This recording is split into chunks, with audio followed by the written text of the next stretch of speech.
Is it recording now? Gosh, this camera is giving me some hard time. But still, welcome to the review of this year's SJCAM's flagship, which is the SJ8 Pro. And I've just discovered what Pro stands for. It's there for problems.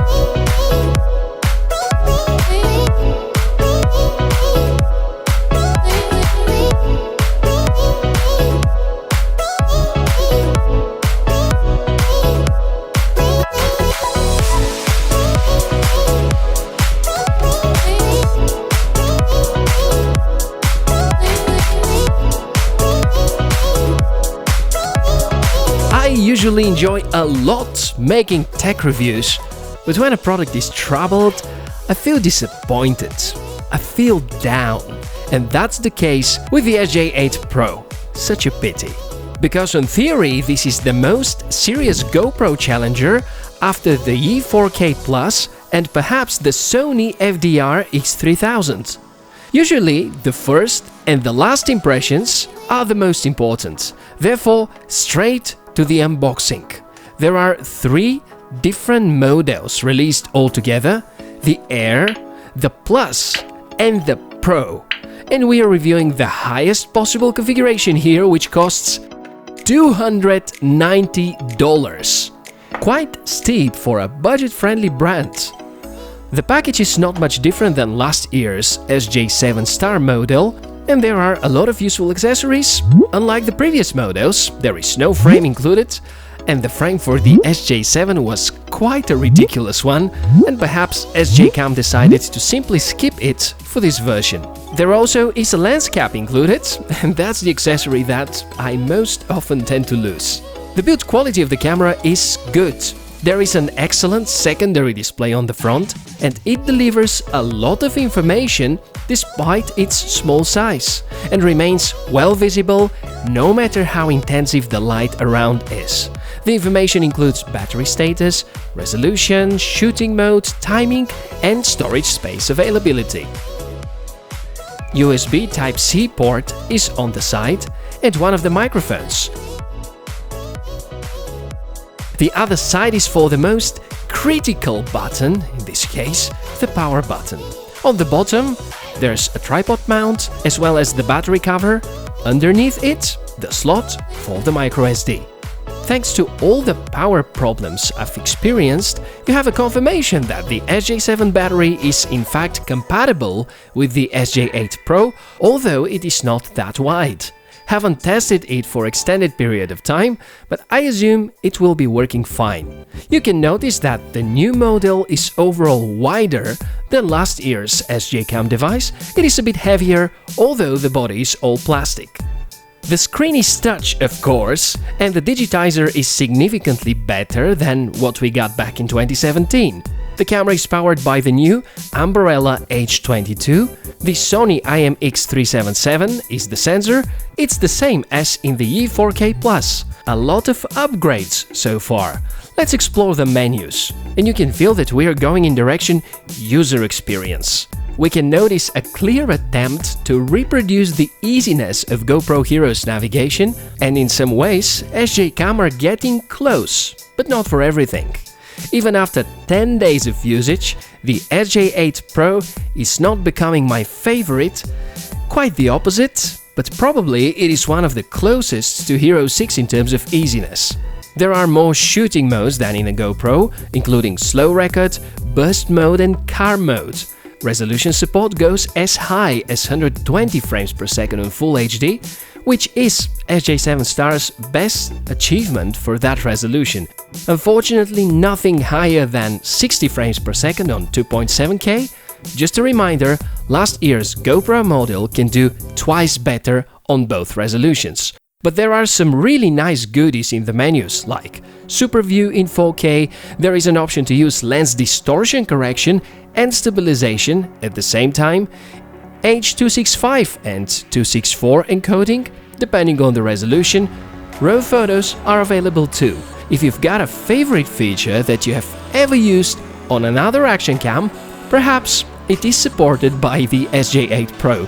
The only things I discovered are missing is the inability to select the default shooting mode and a way to program the shutter button to start the camera and begin recording via a single press, something that GoPro Hero 6 and the GitUp F1 can both do.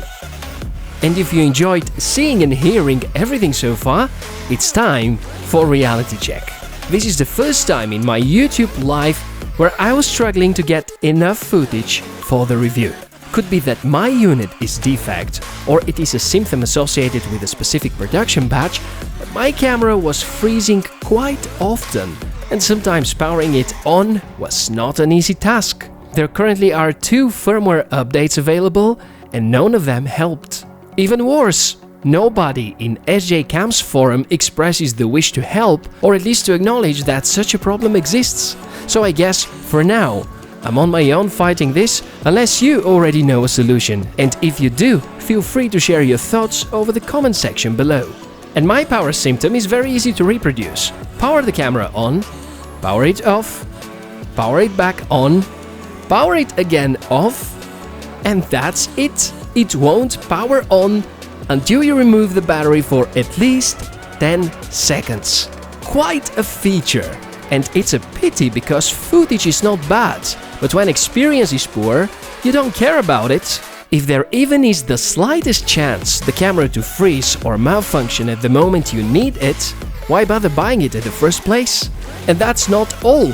Picture quality is not that good in reality, especially on sunny days. The camera finds it challenging to reproduce sunlight next to shadows. You can also notice weird, purplish artifacts when direct sunlight goes into the lens. Also, I have usually 1 out of 3 attempts to record in 120 FPS Full HD resulting into camera freeze. And again, only the battery removal procedure fixes the problem. And then you realize, now the date and time are reset, which indicates a possible capacitor problem. On the good side, we can certainly count on the stabilization. It is very close to the achievement that GoPro Hero 6 offers, and this is quite a surprise. Perhaps the SJCAM team can fine-tune it a bit more, so that even the edges of the screen are well stabilized.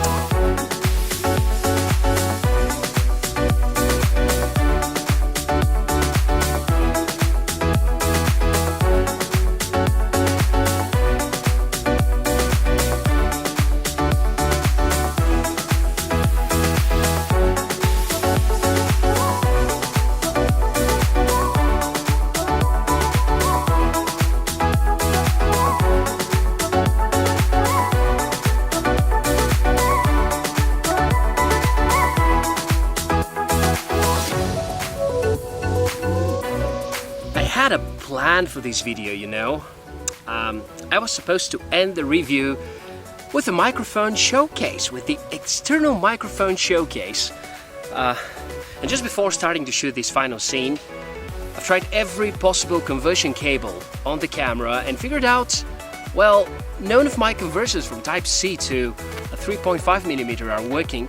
So I started to browse over the internet, and it turns out that SJCAM have decided to create their own genuine 3.5 to Type-C millimeter conversion kit, which is sold separately.